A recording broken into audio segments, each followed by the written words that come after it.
We're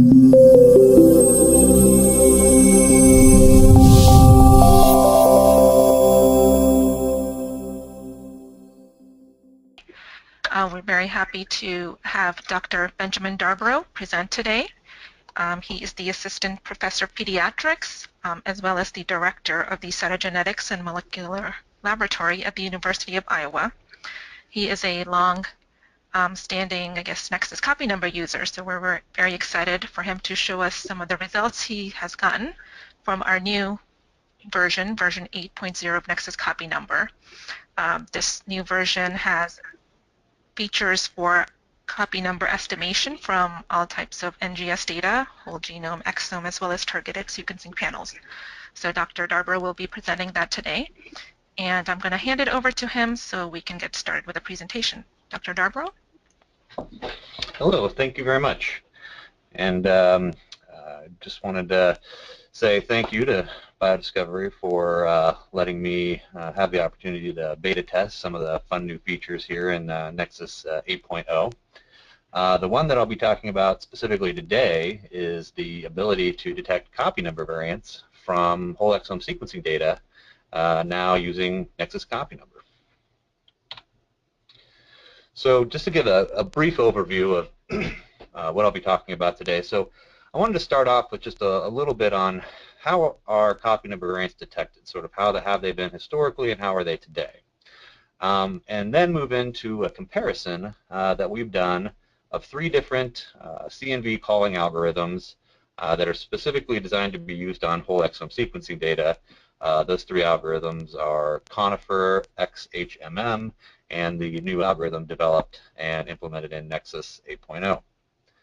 And then lastly, I'd like to talk a little bit about just some additional considerations, some other rules of thumb that one wants to keep in mind whenever they're setting about to try and infer copy number variants from sequencing data like whole exome sequencing data. So I wouldn't be much of a cytogenetics laboratory director if I didn't show at least one picture of some chromosomes. So chromosome analysis, or what is oftentimes referred to as karyotyping, is one of the most sort of robust mechanisms of detecting copy number variants in the human genome. So chromosome analysis has been around for quite some time.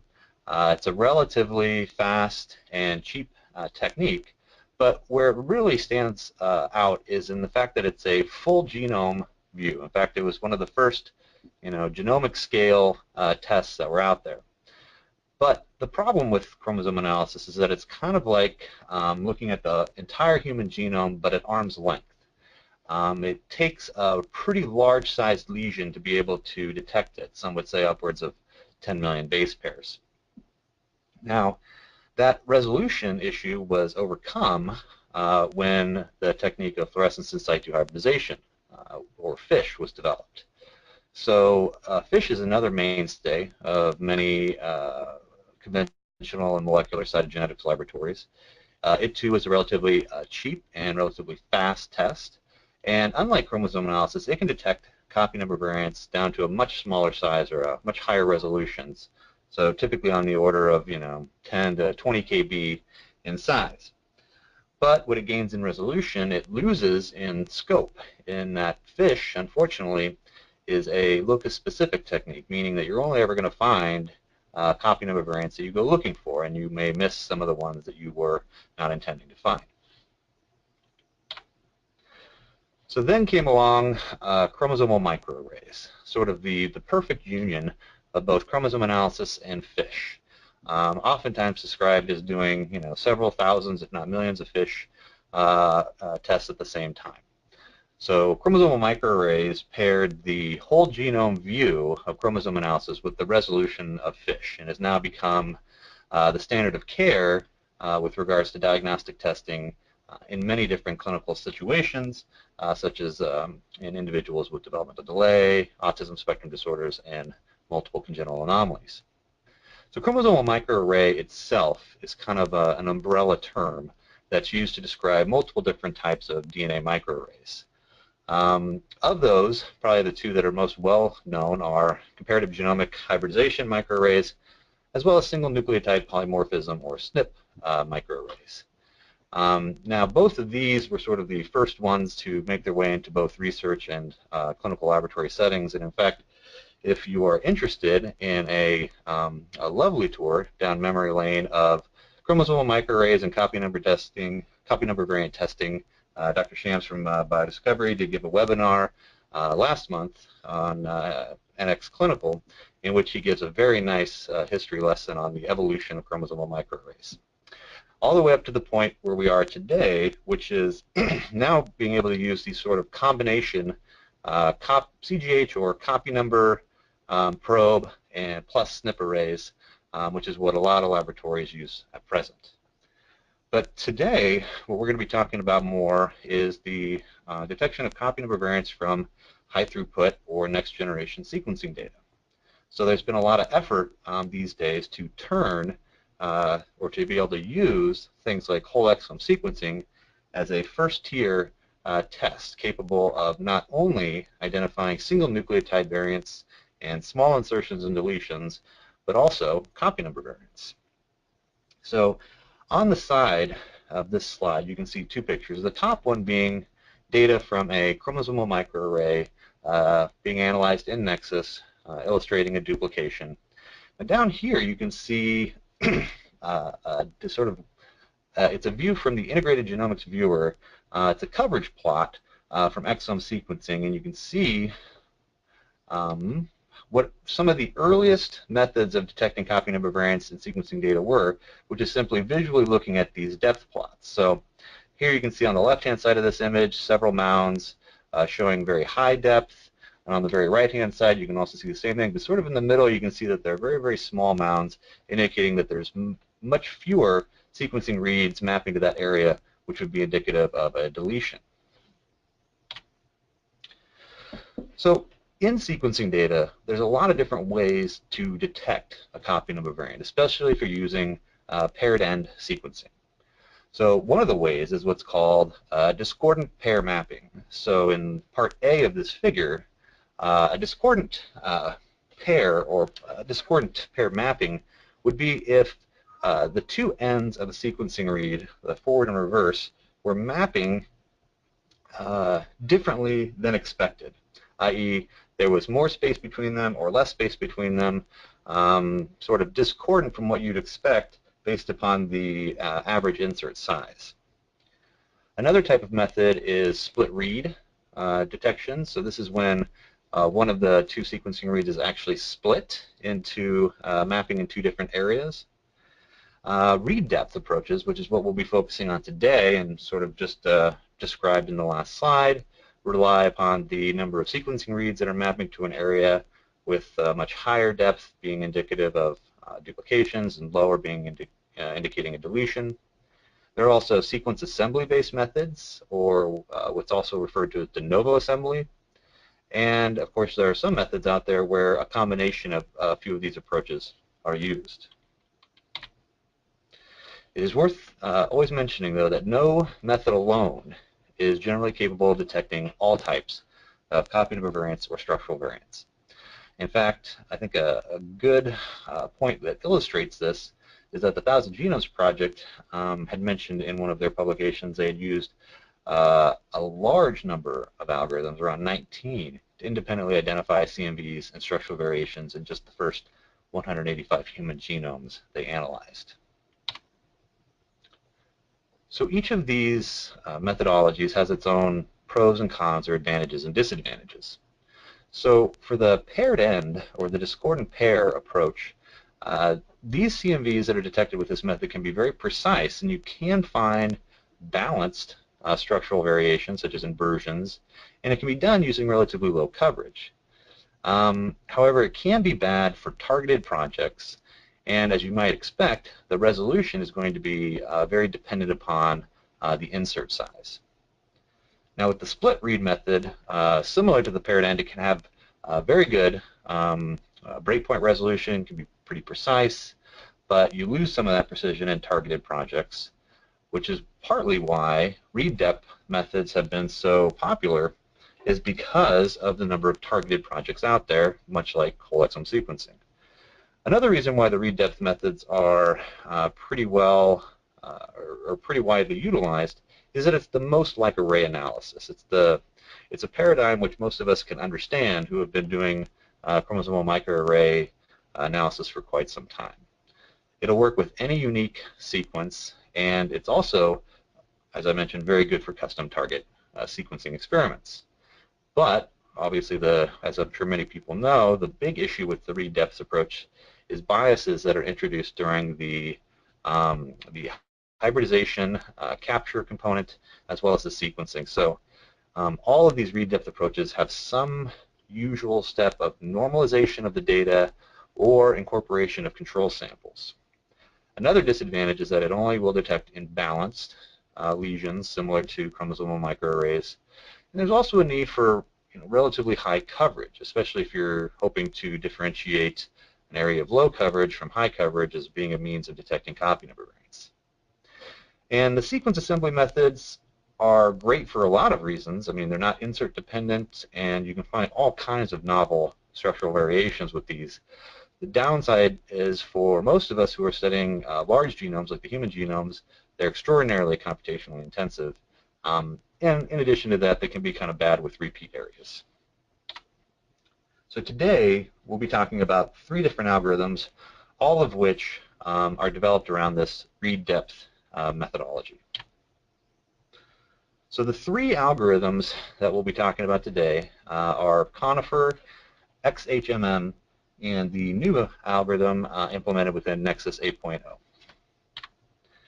I'm going to start by just giving a little bit of an overview of what each of these algorithms does, sort of how they were developed, how they're intended to be used, and then we'll talk a little bit about the comparison of the 3 of them. So for the Conifer algorithm, so Conifer first starts by calculating what are called RPKM values. These are the reads per 1,000 bases per million reads sequenced from each BAM file across all of the exonic regions or the exonic targets. Now after this, it creates standardized z-scores from RPKM values, and again, this is across all of the targets, but also across the all of the different exome samples themselves. And then it performs what's called singular value decomposition to remove components contributing to high variance. So singular value decomposition, or SVD, can be very visually understood if you actually go to the website where Conifer is capable of being downloaded, where they have several tutorials. They have a very nice web-based demonstration of what data looks like before and after SVD demodulation. So here on the left-hand side, you can see a lot of raw exome sequencing read depth data. And you can see that it's very noisy. There are lots of peaks and lots of troughs. Very difficult to sort of pull what might be a meaningful copy number variant out of that outside of the noise. However, after removal of several components contributing to this through this demodulation, you can now see how the baseline is much tighter, and you can start to see individual lines which would represent individual samples where there might be duplications or deletions. The last step in Conifer is a simple thresholding approach for calling the CNVs. So basically using a scale that is dependent upon this data right here, the demodulated data. They simply put a thresholding line on there, and anything above that gets called as a CNV, and anything below it does not. So for the Conifer algorithm, the developers recommend that you use at least a minimum of 8 exomes at a time. The exomes should have about 50 million mapped reads within them.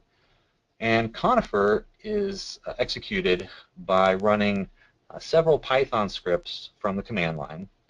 And it also has built within it several visualization methods that can help you determine how many components should be removed during the SVD demodulation part of the protocol. So here you can see a scree plot, which is helpful in determining the number of components to remove. Usually pick something around where the elbow of this plot is. And they also have several scripts, R scripts, for actually visualizing the CNVs within the data that you're running Conifer on, as well as some indication of the gene content within that CNV. So now I'm going to shift gears and talk about the XHMM algorithm, or the Exome Hidden Markov Model algorithm. So this is very similar in overall design to Conifer, with a few notable exceptions. So it starts off doing something similar, which is calculating the depth of coverage from each band file across all of the exonic regions or targets. Now, they recommend doing this with GATK's depth of coverage application. And then there's also, within their best practices, optional steps where you can choose to exclude regions of high GC content or low DNA complexity areas where you might expect more bias to occur due to the capture efficiencies of these regions. The next step in XHMM is what's called principal component analysis to remove components contributing to high variance.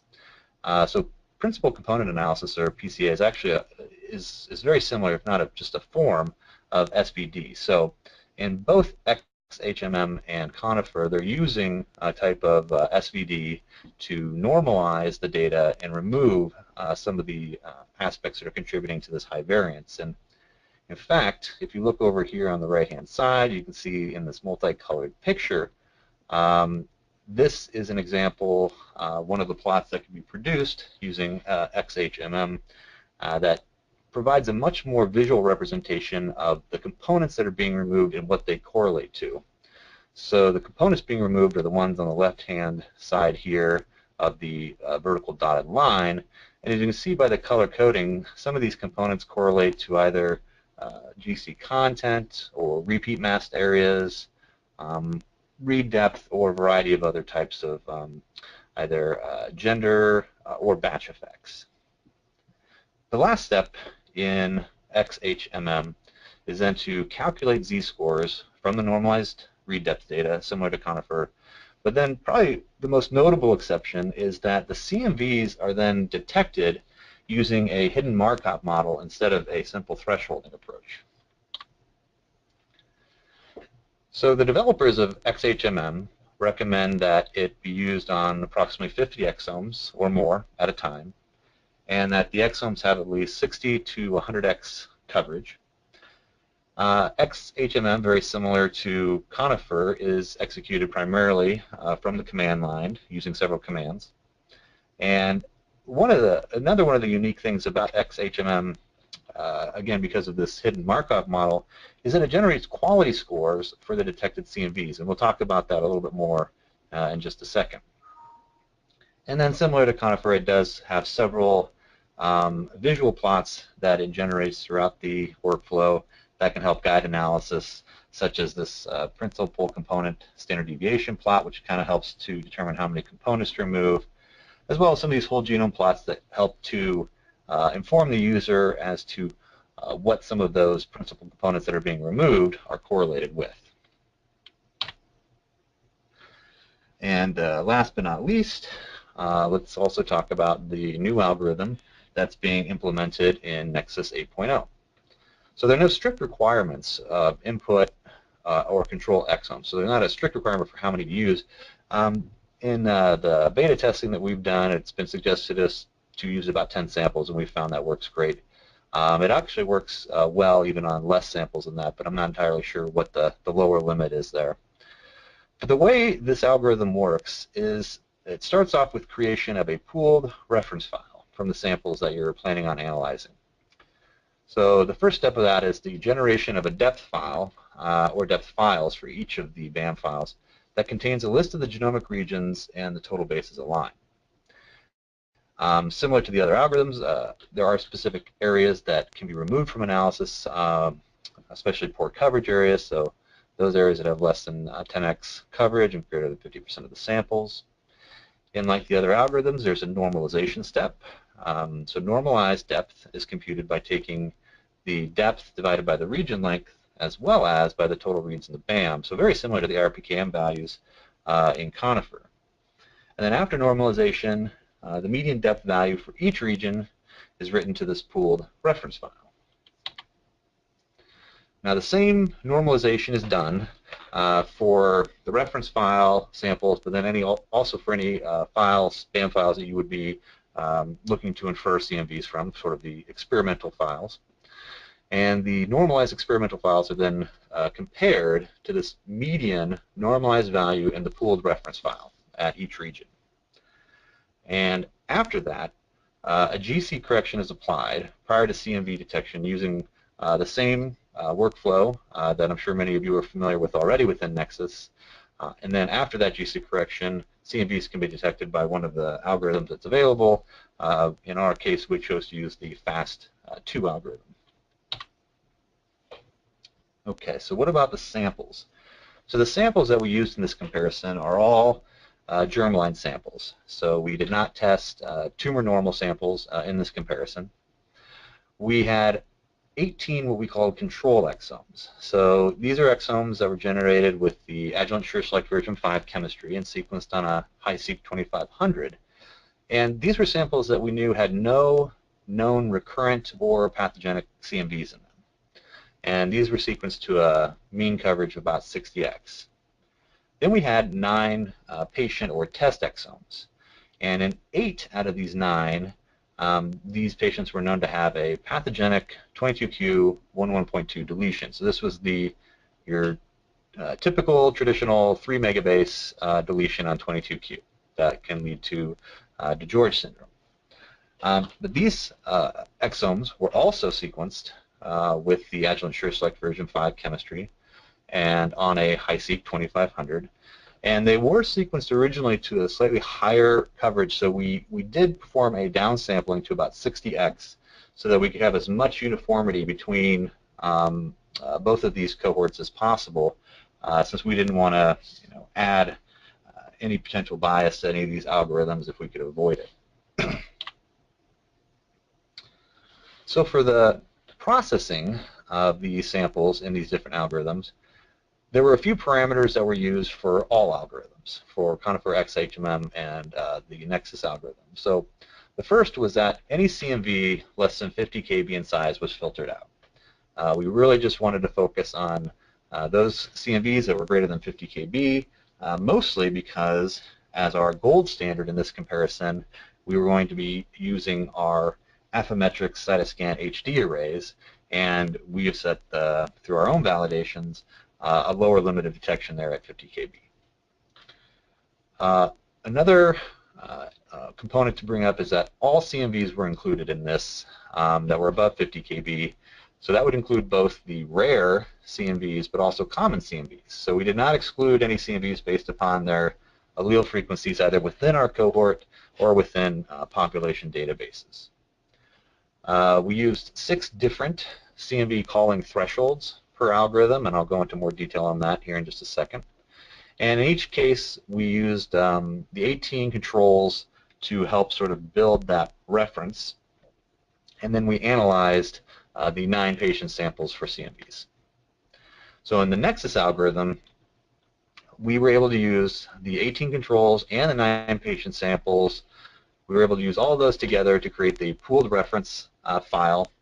And then within Nexus, we analyzed just those 9 patient samples for CNVs, and we varied the log2 ratio threshold that we used. So we started with 0.2, meaning that if a signal was above 0.2, it got called as a duplication. If it was below negative 0.2, it got called as a deletion.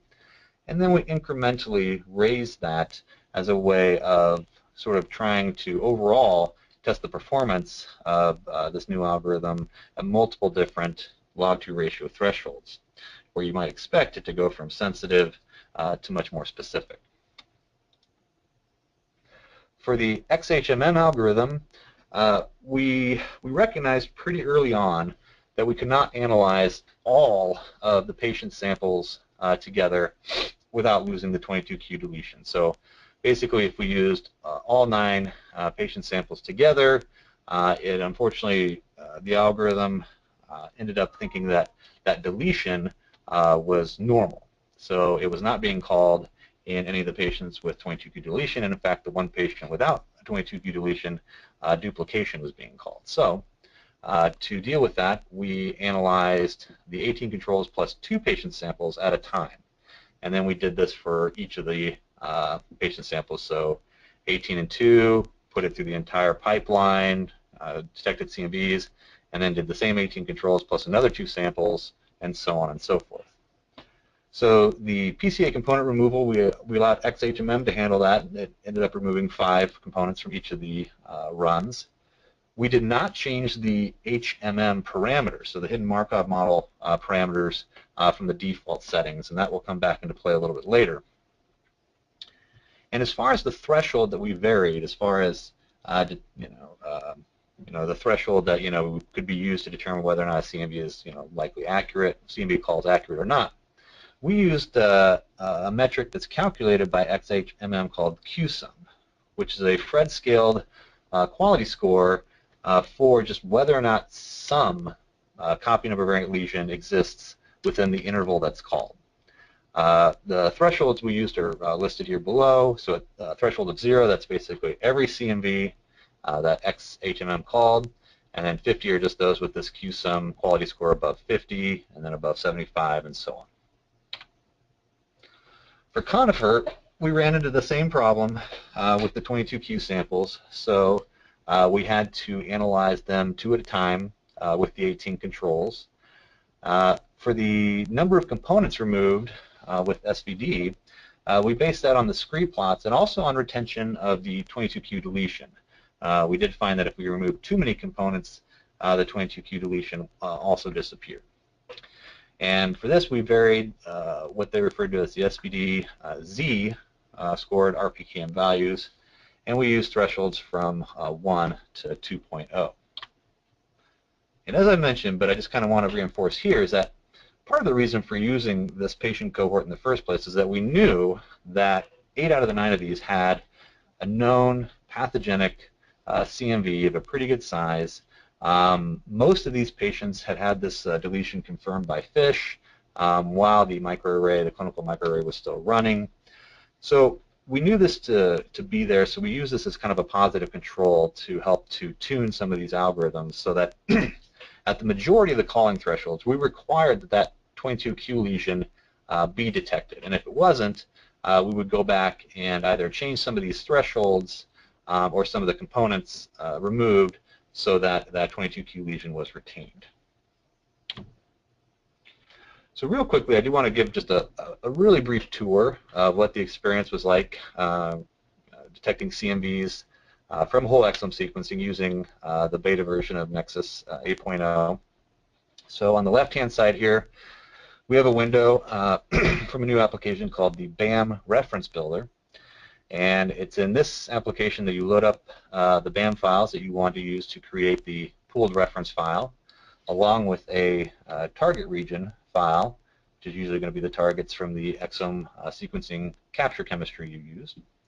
And then you go ahead and hit go, and it'll start running. And in this case, we used 27 samples to create our reference pooled reference file, and it took a little less than an hour for us to get that to finish using just a standard desktop computer. Over on the right-hand side is when we're loading up our BAM files to be analyzed in Nexus.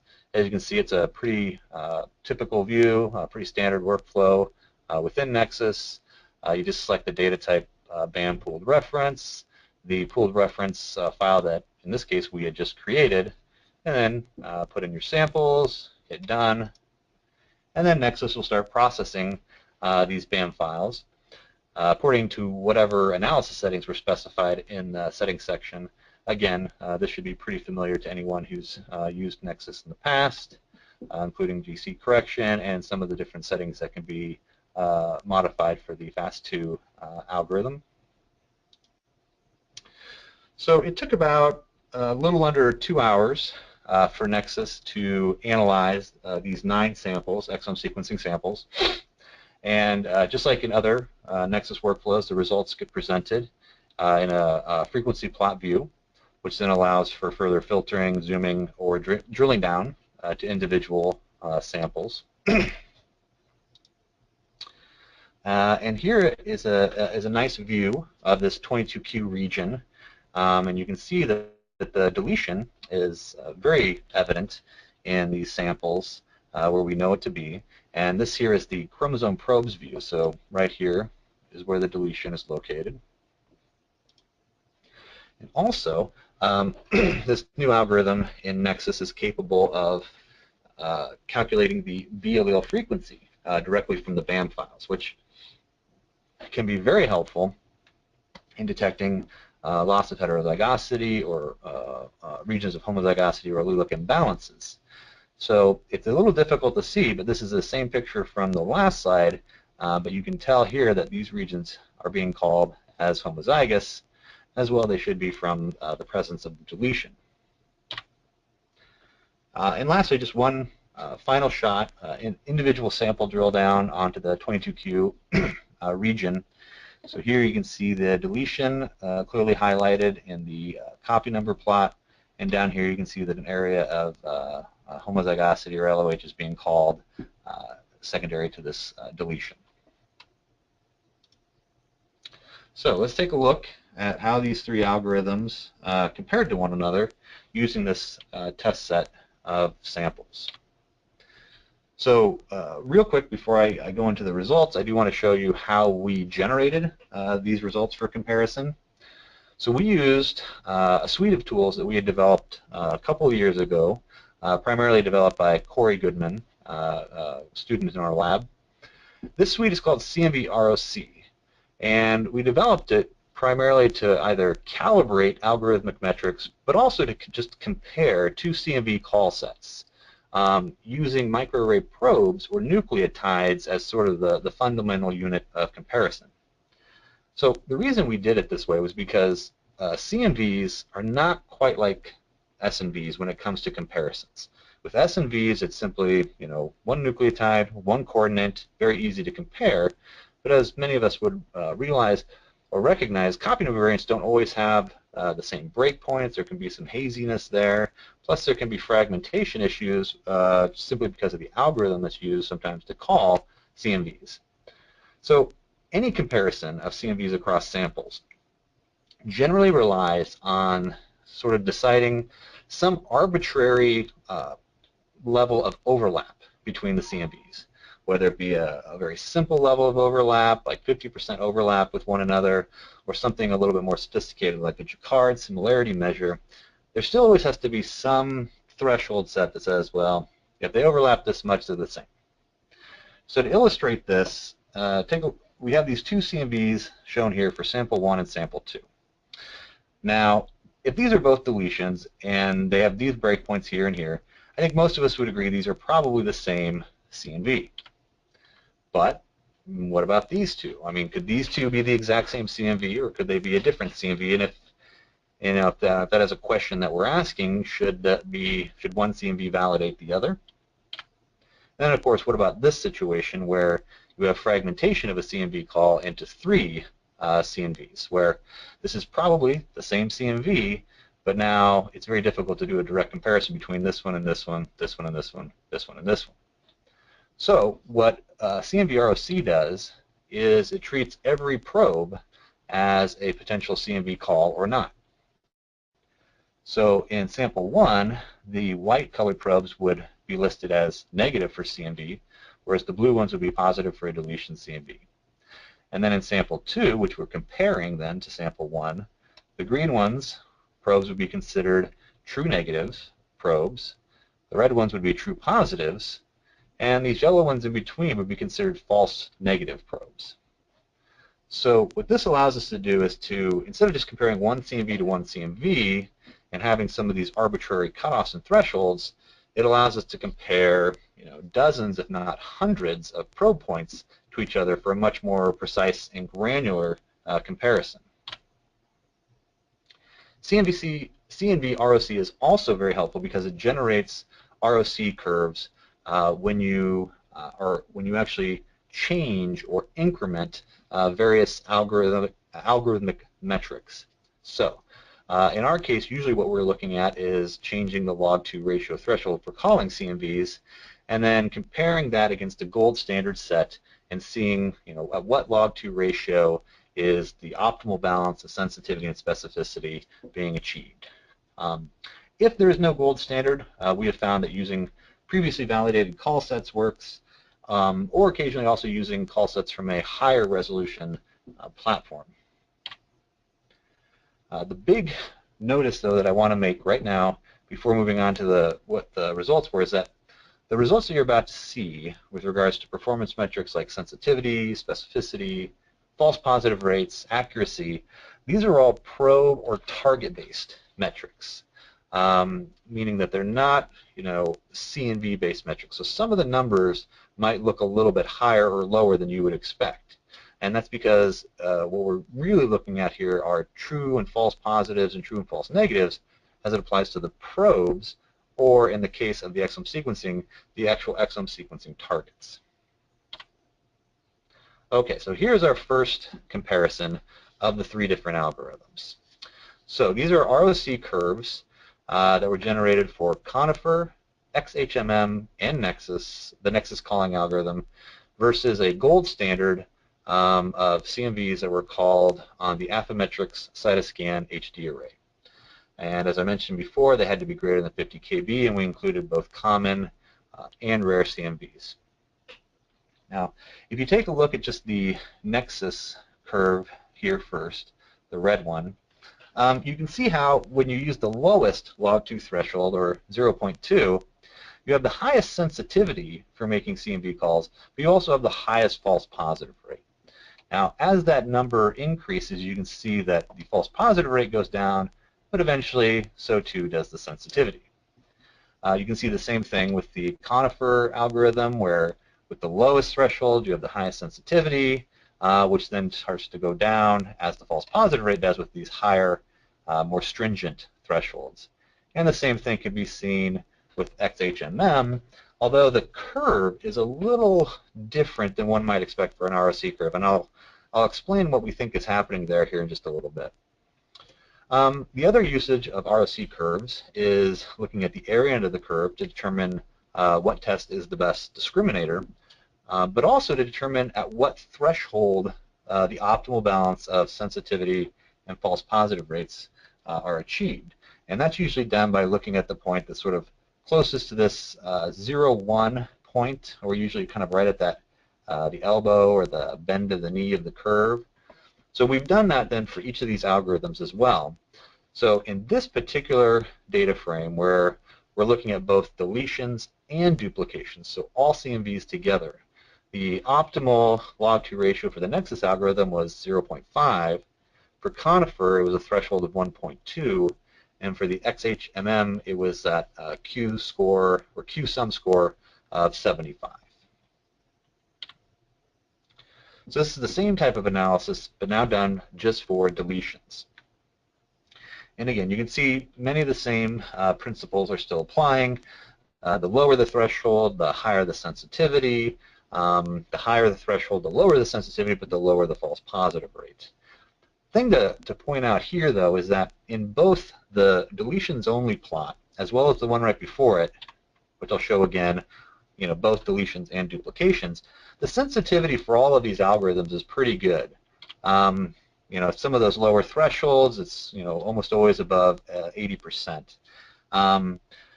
So most of these algorithms are pretty comparable in their ability to accurately detect deletion CNVs from exome sequencing data. Interestingly, the optimal thresholds under these conditions for losses were the same for the three different algorithms. And now we look at duplications only. And right away, you can see from looking at the left-hand axis that the scale is very, very different. It only goes to about 50% sensitivity.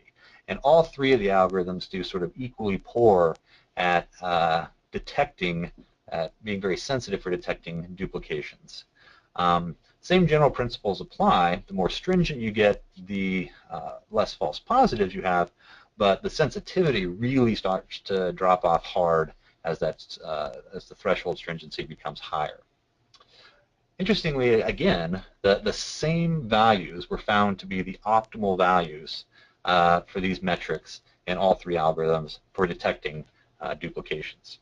So one of the last things we did was we wanted to just determine what is the accuracy of these three algorithms for detecting these types of CNVs compared to this Appometric Cytoscan gold standard at the threshold values that they were found to perform optimally. So for the Nexus algorithm, across all three types, deletions, duplications of both, that was 0.5.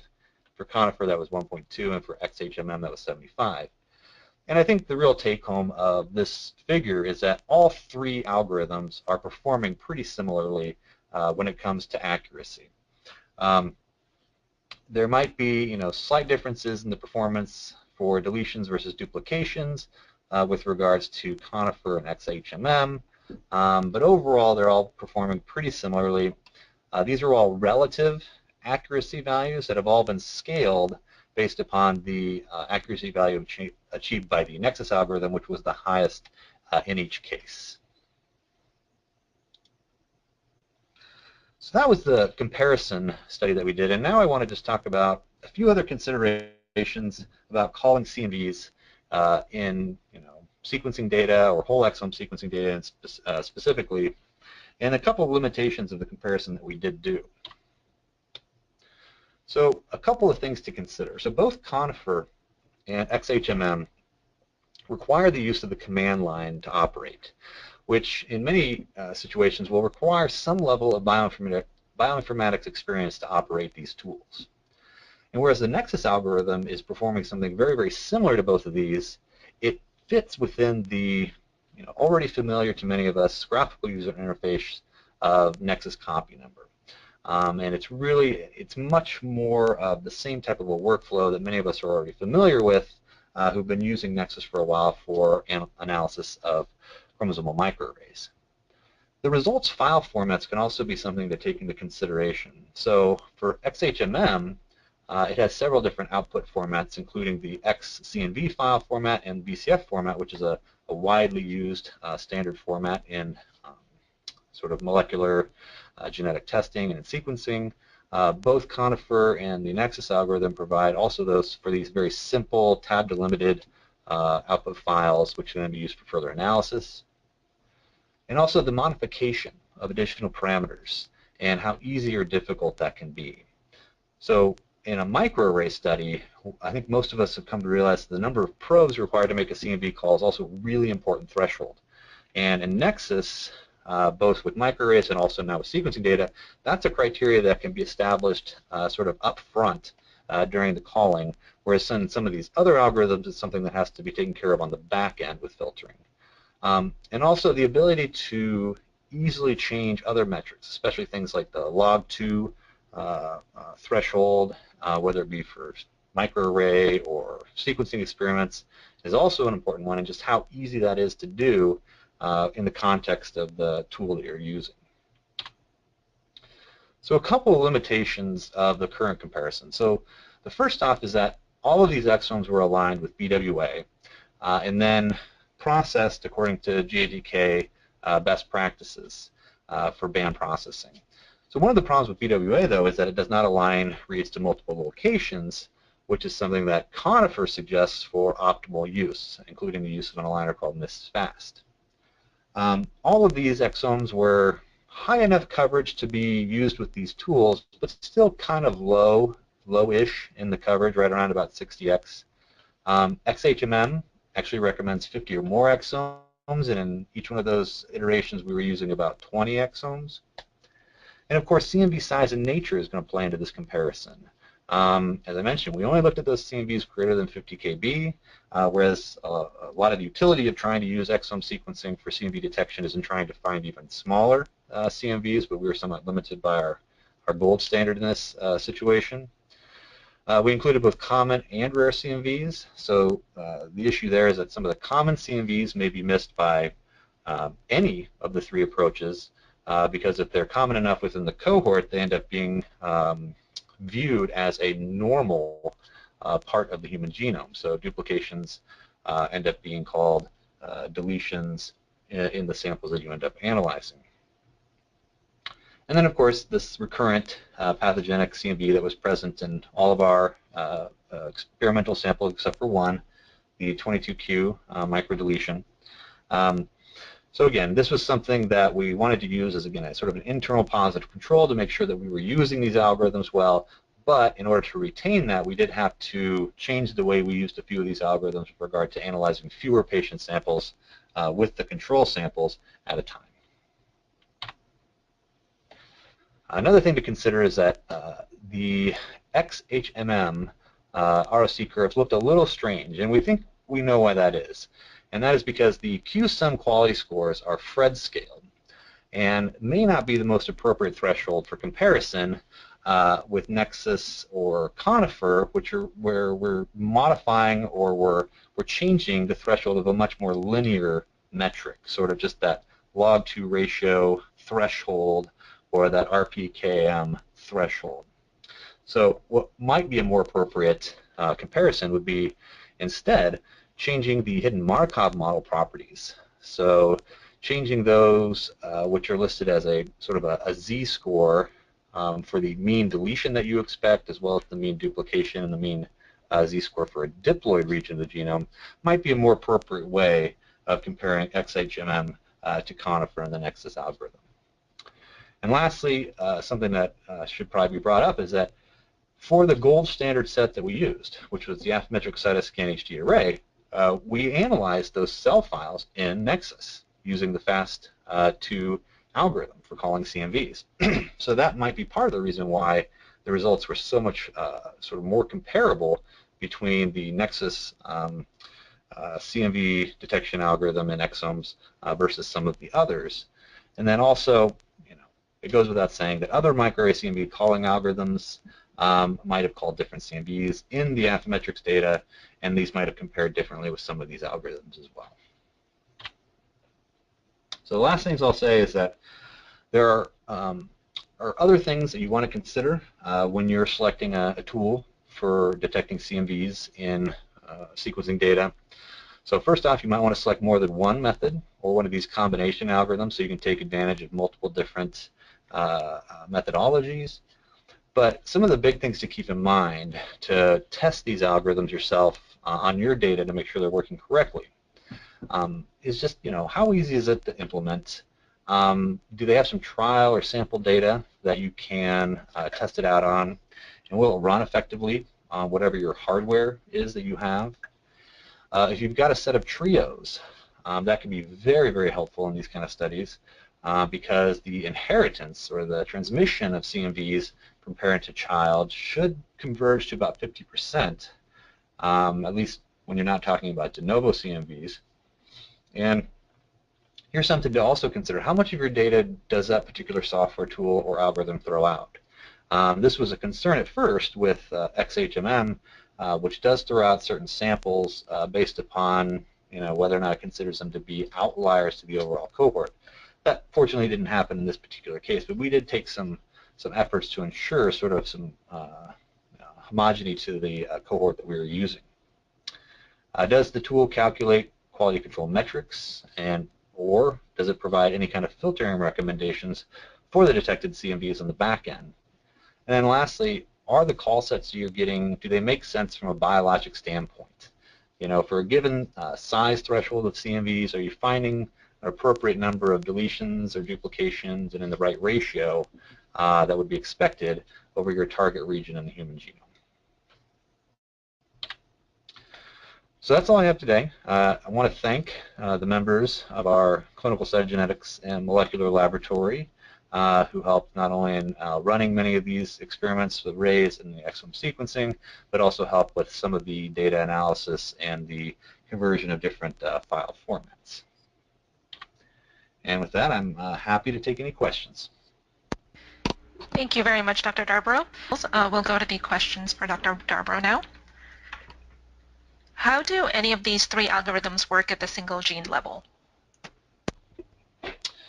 So at the single gene level, so it's going to depend a little bit on the targets of the exome sequencing capture that you're using. So in cases, so I think if it's in Conifer, I'd have to go back and double check, but either Conifer or XHMM kind of has a requirement of at least 3 exons for a gene to be called, sort of the equivalent of saying that 3 probes need to be included within a CNV call for it to be detected. So really, at a single gene level, it depends on how many targets, or what would be considered to be probes, in an exome sequencing experiment there are for that gene. In most of these algorithms, there's not a really hard floor as far as how few of probes can be used. I mean, obviously there needs to be 2 or more, but 3 is generally what's I see is usually the bottom.